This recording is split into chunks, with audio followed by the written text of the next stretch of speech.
I forgot about that too. The husband. How could I forget? Oh, the third kid? The third kid. That's so...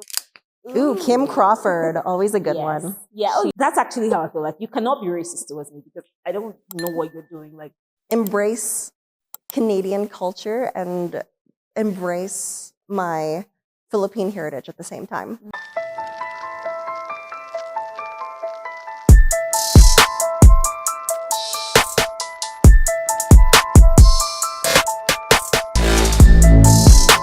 hi, guys. Hi. I'm here again, and I am, as always, I'm excited to be with you. Kim correct, as always. And according to timeanddate.com, it is 9 p.m. Oh, I didn't plan that. I didn't. But it's 9 p.m. on the dot. You're listening. Today's Thursday, and it's the 24th? 23rd of October, 2026. You're listening to Dearest Diamond, a Diamond's Memoir. My name is Diamond, and you're welcome. And well, you already know we have a guest because you already heard her voice. I have a beautiful woman right in front of me. Her name is Isabelle. I'll let her introduce herself as always. But yeah, you're welcome. Get a glass of wine, join us, have a beautiful conversation, relax into whatever you're doing. Glass of wine, glass of water, anything, you know, that's the vibe.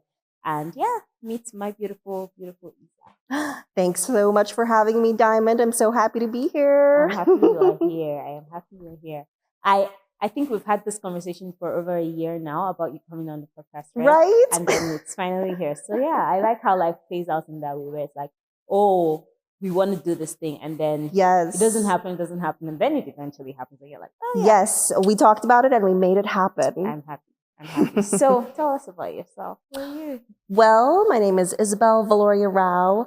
I am a professional engineer, professional marketeer, and professional mom, navigating working mom life and sharing my life lessons along the way. No, that's amazing. No, actually, being a mom is a whole job. I don't know why people think like it is a whole job. In fact, being a parent, I think that is a whole job. But yeah, well done. Thank you. And that's part of, like, you know, I saw you juggling all these things and just being this amazing, super beautiful woman doing all these beautiful things, and I'm like, how? So yeah, I want to share a bit of you with my people and just, you know, have this moment, share this conversation. Thank you so much. I'm so honored to be here. Thank you. It's my pleasure. So before we start, but you should introduce yourself before we drink wine, right? I think you should. Oh, you already did. Sorry, Okay. So as always, we'll drink wine, and we'll drink wine to something that we're particularly grateful for in the past day, in the past week. Today, I have a New Zealand Sauvignon Blanc. You said you wanted either white or sparkling wine, so I did that. Yes, thank you. Yeah, of course, a glass of wine. Ooh, Kim Crawford, always a good one. Yeah. Oh, you like it? Okay, I went to. I think I've been seeing the ad, and then I went to this fireside hangout with some women. I like women. And then someone brought this, and it was really good. I enjoyed drinking it. So. Oh yeah, she makes a lot of really good. When you said that, I'll share this with you. Oh, thank you so much. You know her personally, or you mean like? I wish. Oh my gosh, Kim Crawford, call me. I'll visit you in New Zealand. Yes. Thank you. Tell them so that they'd be like, oh yeah, there's this podcast. Yes. Not sponsored, but please sponsor. Yes, we wouldn't mind. Thank you. Okay, so we will drink to something. What do you wanna be grateful for today, and just say, you know, cheers to cheers to women. Women. Often underestimated, but always excelling and exceeding expectations. Absolutely. I agree with you 100%. I don't even know how we just got here, but we'll get to that. And you're an amazing example of that, Diamond. Everything you're juggling in your life, and having me here and doing this whole project, this is a whole side hustle. And you have your full-time thing, and you have your personal life. I mean, you are the prime example of that. Thank you, Isabelle. But then permit me to say you represent that 100%. Like, you have 2 kids. You are a present mom, a wife, an engineer. You have like your market. You do. I don't know how you did it, but like you're doing amazing. Like, thank you, and thank you for being here. So yeah, cheers to you, to women. I like that. Cheers to us. Love it. Yeah. That's delicious. Oh, it's a good wine. It's really, really good. It's not too sweet, not too sour. It's perfect. Yeah. It's perfect. I was going to say pink, but it's not pink. there's a movie that's like not too sweet, not too sour. It's just too pink. I think.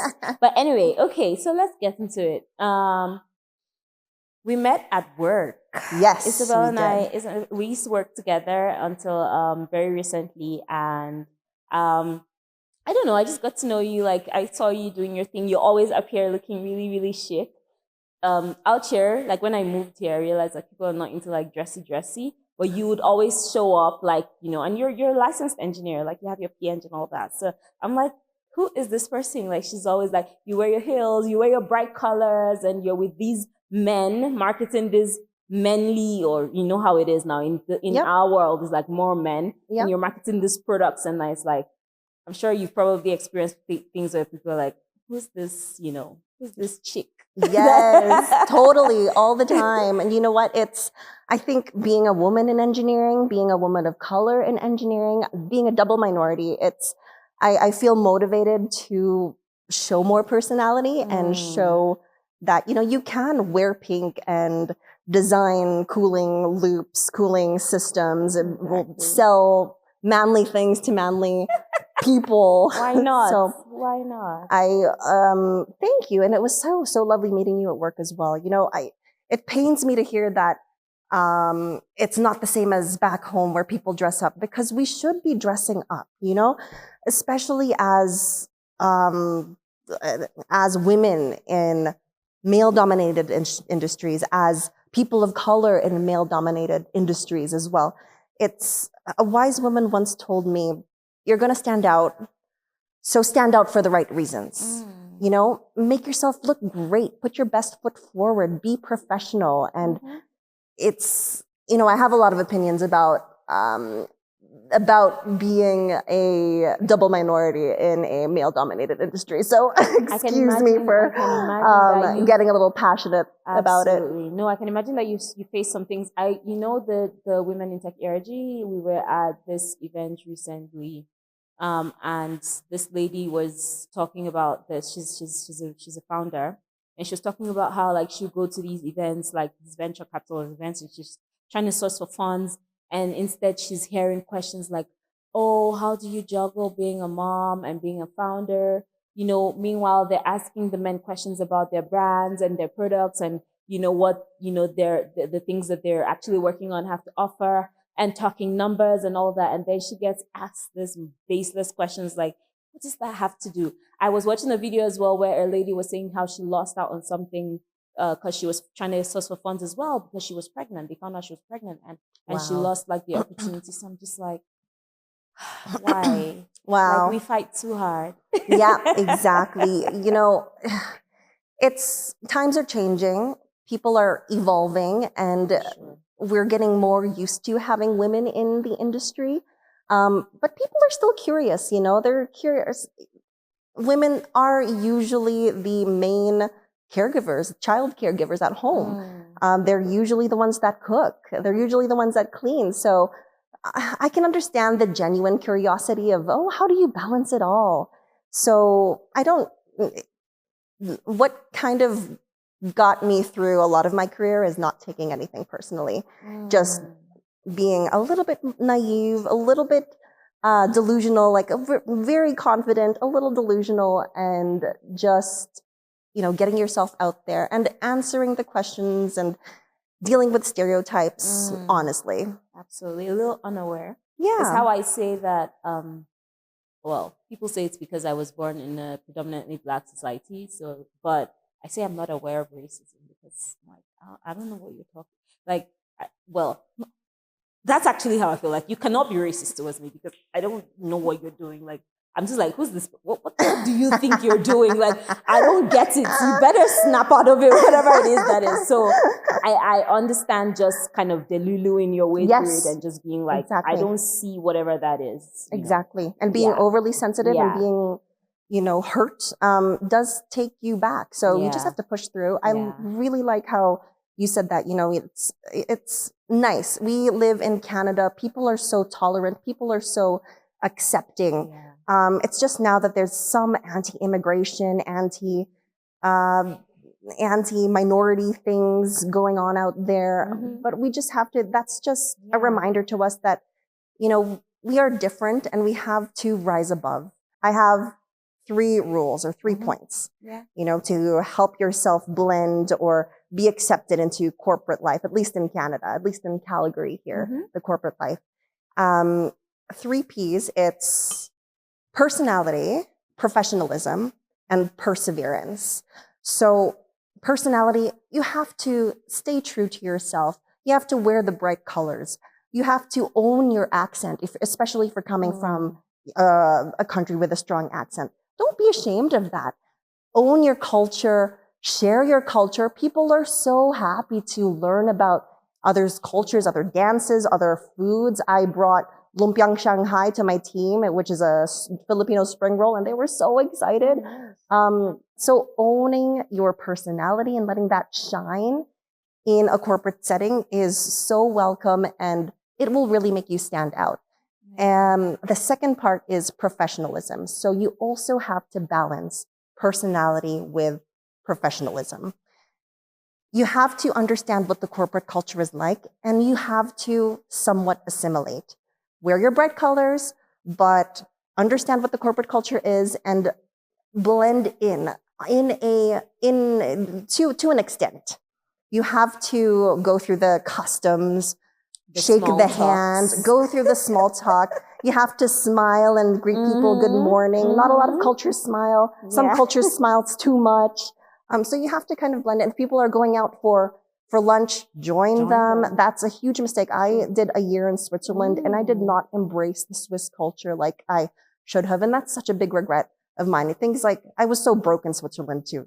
Everybody would go out to lunch and spend so much money on lunch, but I wish I had spent that extra money and just had assimilated more into the Swiss culture. So that's where really that comes from. And again, like I said, you're standing out for the right reasons. Be punctual, be professional, speak clearly and articulate yourself, and make your presence be known.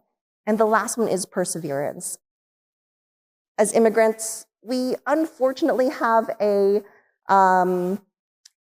prejudice or a stereotype. People think that we're hardworking.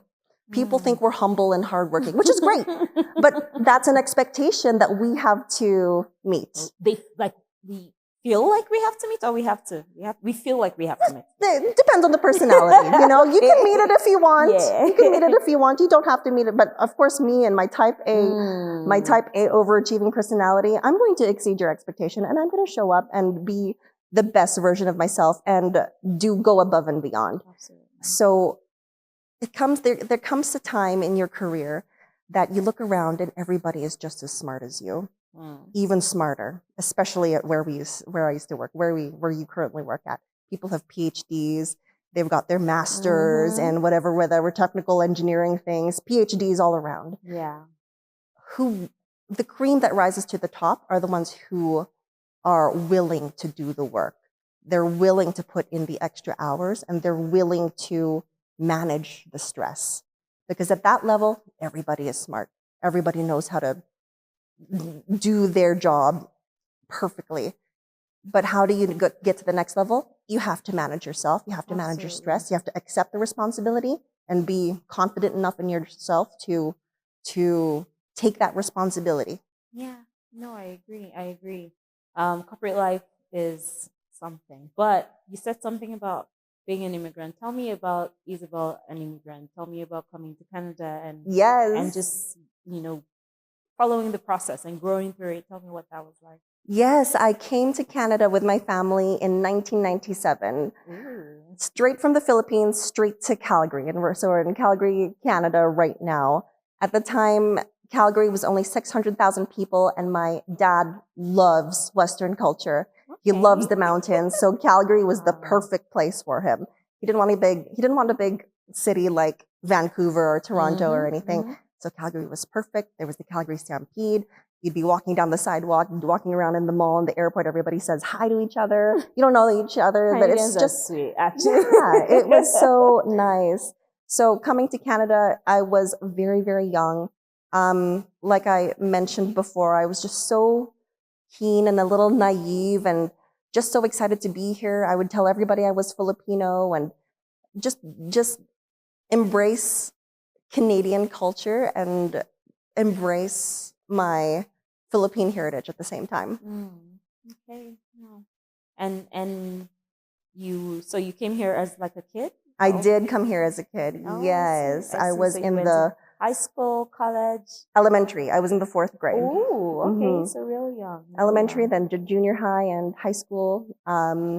Went to University of Calgary too here. So and I'm sure that has played a lot in just like developing in who you are today. Like you've had to kind of fight to know who you are, and probably like be like refuse to lose your Philippine identity, and then still like accept that, okay, I'm here now and this is my life now, and then just like, you know, juggle both and present that as this is me. I am, you know. Yes, exactly. You know, it was always a balance between preserving and being proud of your Filipino heritage and also assimilating into Canadian culture. Thankfully, you know, everybody said, "Oh, your English is so good." They say that. I'm like, we speak English. Exactly. We went to school with English, speaking English. But exactly right. Everybody says that. Thankfully, we know how to speak English, so we're up there.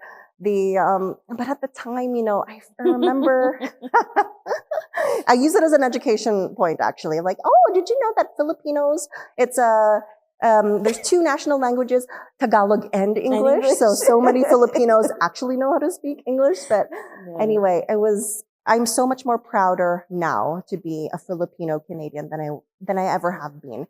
I have to credit Gen Z for it. It's, you know, they're super sensitive and super woke, but there are some good things about Gen Z that we can take from them. They are embracing their cultures. They're saying no to colonialism. When I grew up, I was, you know, at one point, I remember in the 5th grade, we had a substitute teacher guessing our heritage based on our last names. And he looked at me, he was like, "Oh yeah, you're Polish. Oh yeah, you're Nigerian." And he knew everybody based on their last names. And I was fascinated. And I said, "Oh, me, what about me?" And he said, "Oh, you're obviously Filipino." And I was so shocked because at the time, my twisted colonial thinking, I was like, "No, I'm not Filipino. I'm half Spanish, half Italian." And he's like, "Oh." Added more air of sophistication. But no, it was a lie. I was in denial at that second, and I've regretted ever mouthing those words. I've regretted that ever since, you know? And I'm just so grateful that it's finally cool to be Filipino thanks to Gen Z. It's finally cool to share your culture thanks to the Canadians who are accepting and willing to share cultures. So I'm so proud, and I love this country, and I love being Filipino and Canadian. Great. That's great. No, that's great.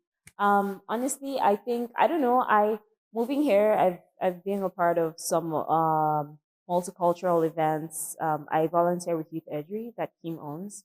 Oh, great. And so yeah, like just being a part of that, seeing the culture, like I have learned more about the world since I moved out here. Like this, like they have like Filipino women come and do their dances with their colorful sari. I don't know if it's called sari, but those dresses that open up, and then they have those. I've like watched those, and then the Indians, and it's been so good. I think I appreciate just the diversity of people out here. And yeah. You once mentioned that you had a podcast. Yes. did you start? What got you into that? How did you get into that? Yes, it was a creative outlet for me. So after working in tech and oil and gas, I needed to say my piece. And my friend and I, we were just, hanging out and coming up with ideas. She's very entrepreneurial. Shout out Lindy Free at the Skinny Spa. She does lipo laser and cool sculpting and M sculpt. You guys, though, I heard that y'all are about that stuff, but okay.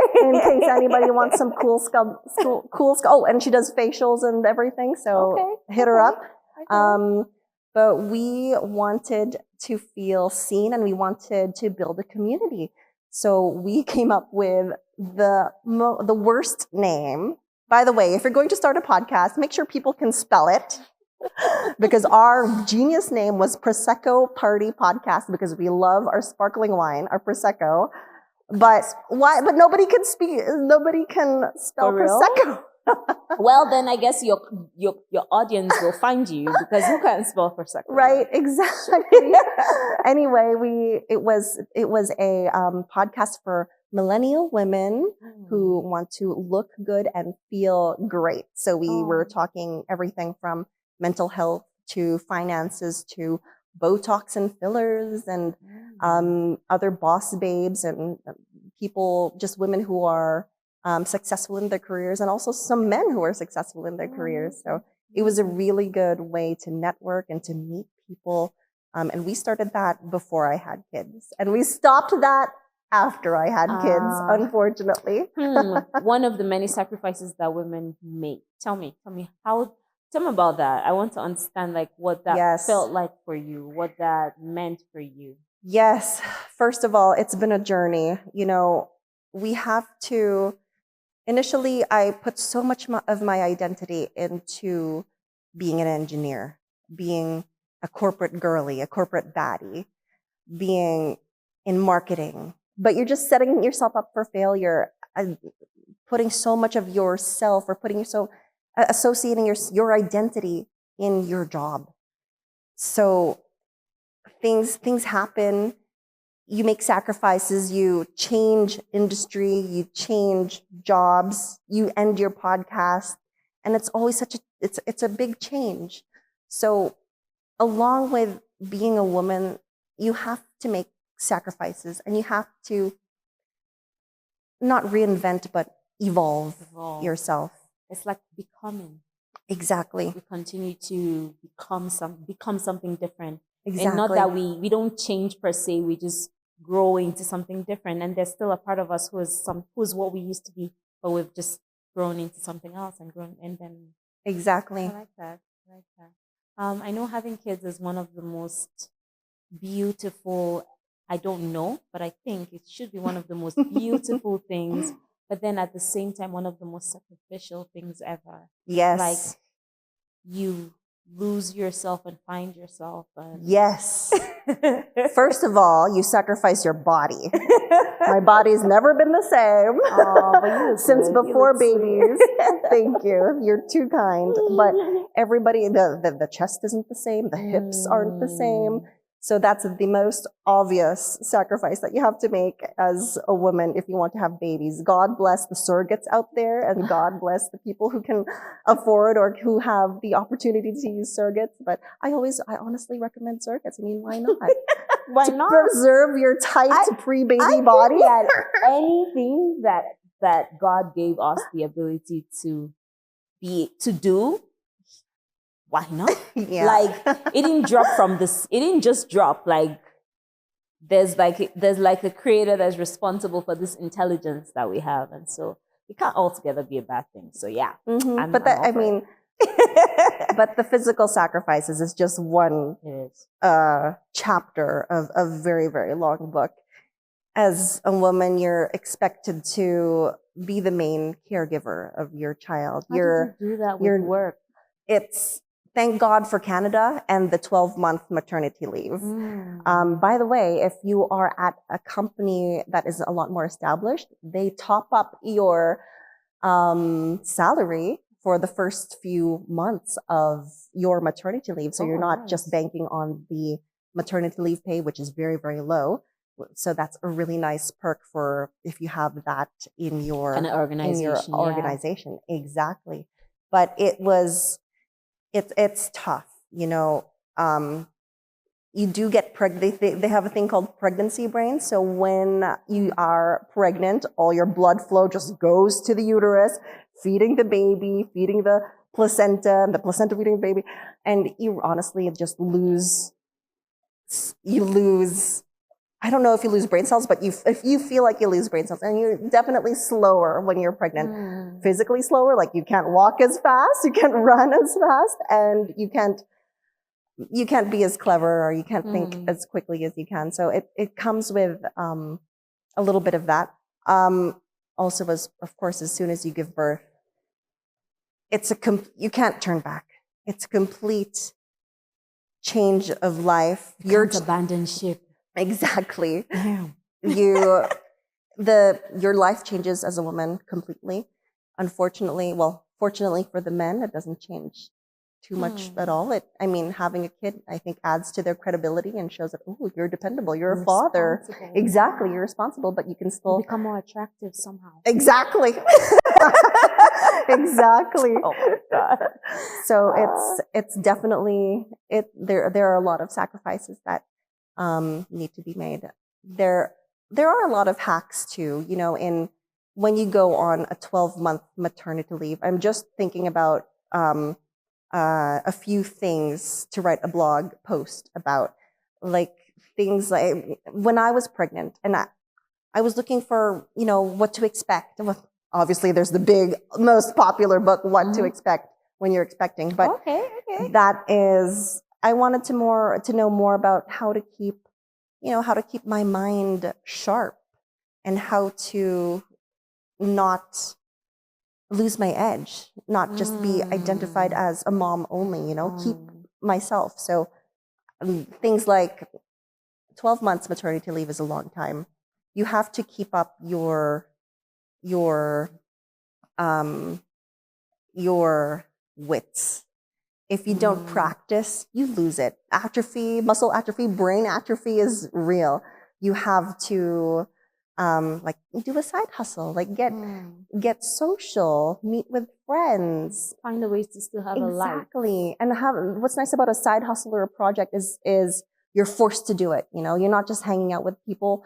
You're forced to get something done. You feel accomplished in your maternity leave. So if your baby is a good baby and you're sleep training it and you have the time to get these side hustles done, it's a gift. And that's how we were able to continue our podcast during for a while during maternity leave. And then once you go back to work, it's just like cannot.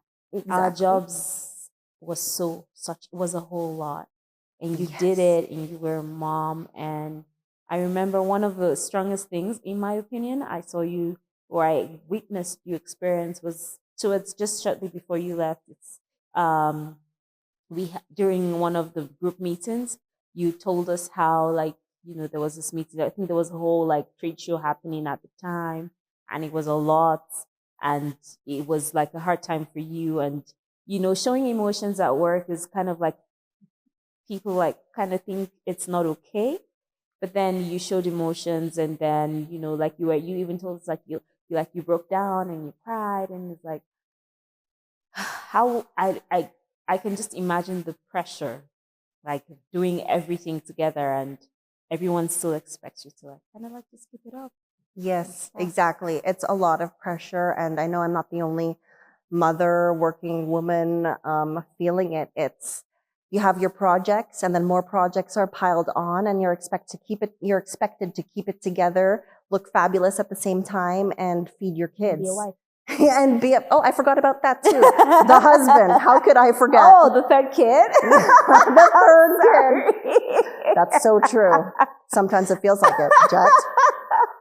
Oh my God. By the way, if you need a realtor, Jet Rao Real Estate. Yes. Now that's my husband. Life after corporate. So tell me, how is it going? Are you enjoying it? Yes. So I quit my job before the summer, and I had the best summer of my life. Amazing. I like I was dreading working throughout the summer because I was always working on my vacations. Always. There was always some project and some deadline to be done, and um, I finally felt free. So had the best summer of my life, but now I am helping my husband with real estate and trading and trying to keep my kids alive and fulfilled and educated and loved. I am so happy that you did what was best for you. You did what you believed was perfect, because the world has a way of making us feel like we have to do everything. You have to be strong. You just have to be. Sometimes you cannot be whatever it is that people expect you to be. Like, I'm sure there's people who are like, oh, maybe they feel like, oh, I did it. Like, I've had to do it. I had to put all like my effort into getting this done. Why can't you? Well, I don't want to. Well, maybe I choose not to be you, right? And it's okay. Like, whatever level, wherever we are, wherever we find ourselves in life, like, whatever choice you believe is in your best interest per time, is in the best interest of people you love, or just your circumstance at the moment. It's okay. Take it. Don't worry about, like, sometimes I try to think about, like, my mother had, so in Nigeria, you have 3 months maternity leave when you give birth. And my mother had 5 kids and through cesarean section. And she went through just 3 months of maternity leave and right back to work. And she did that because she believed that she had to, right? But then I'm not going to do that. Not like, I would not do that. So, yes, say, oh, my mom was stronger than me. Okay, whatever you want to, like, it's okay. But I think that women, we should learn to count our blessings, stop when we want to stop, take a break, be bodacious when you feel like it. You're the center of your own universe. Own it, right? I 100% believe in that. So, yeah. Yes, I love that, Diamond. And it was so nice to finally have time for myself.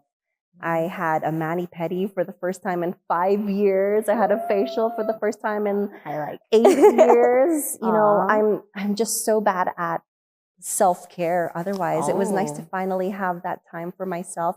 Everybody, it's so easy to say, oh, just take an afternoon off and go to the spa. Take a day off and go to the spa. But when you're so in it and you're accomplishing things and you're doing projects and people depend on you. I had a small team to take care of and to manage, and you feel responsible, especially as a mother. Yeah. It's hard to take that time off because you think that, oh, I could use this time to get this thing done, this project, expense reports, things like that. So it's nice to finally allow myself a break. But it's still hard. It's like I mentioned, my identity was so intertwined with being a corporate baddie and being a female engineer. I'm not letting go of my professional engineering designation. I'm not taking this off. I'm going to keep my PN as long as possible because that's just my ego. But you might even want to go back to it tomorrow. Who knows? Life can play out in different ways, right? And it's okay. Yeah, exactly. But you went to school for this. You earned it. You your shit. So no, you're not. If you don't want to take it off, sure, why not? Yeah. Nobody should ask you to take it off, if anything. Thank you. Yeah. Thank you. Yes, exactly. So now it's just trying to find myself again and being comfortable with my new identity that's not tied to any job. It's my identity that is me. I love it. I think this is a beautiful way to go into gratitude. Towards the end, we always just say 10 things that we are grateful for. I'll start, if you let me. Today, our ERG, your ex-ERG, we volunteered at the food bank. And that was like my 7:30 to 11 a.m. this morning. And it was such a beautiful experience for me. It was my first time volunteering at the food bank. And seeing that people are supported in that way. I only recently found out that every year there's about $930 billion worth of food that gets wasted. $930 billion worth of food every year. And there's people who are hungry. So when I saw like this initiative, and like it was an honor to be a part of it. So yeah, not to babble on, but that's something I'm super grateful for today. And it was okay to just take a break from my real life and give back. So yeah, grateful for that. I love that. You, what are you? Tell me. What am I grateful for? Yeah.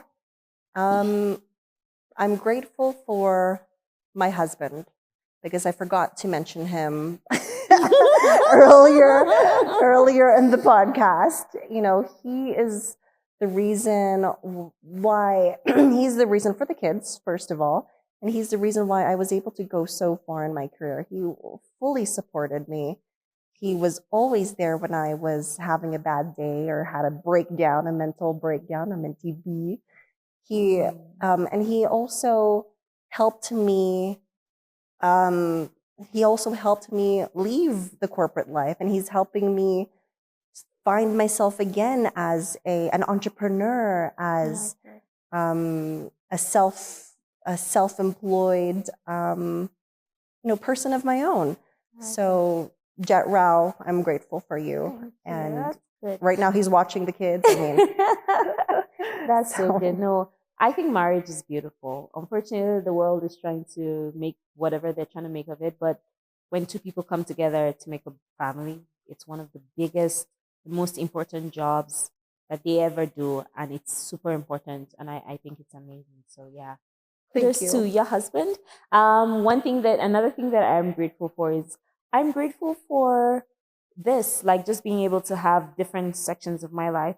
And then despite that, like things are happening in all the different sections, somehow it's all coming together, and I'm grateful for that. So, yeah.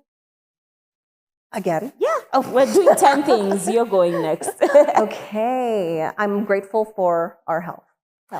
Yes. During my work, I definitely put that on the bottom of the priority list. Now that I have more time to exercise, I'm feeling myself again. I'm really engaged. I have that mind-muscle connection when I'm exercising. I'm being more mindful about what I'm putting into my body, except for, once a month when when women things happen. But yes, but true. I just went for blood work. Everything looked great. I finally had good results. Finally happier mentally. So I'm just grateful for health and my health. Good. I'm grateful for opportunities.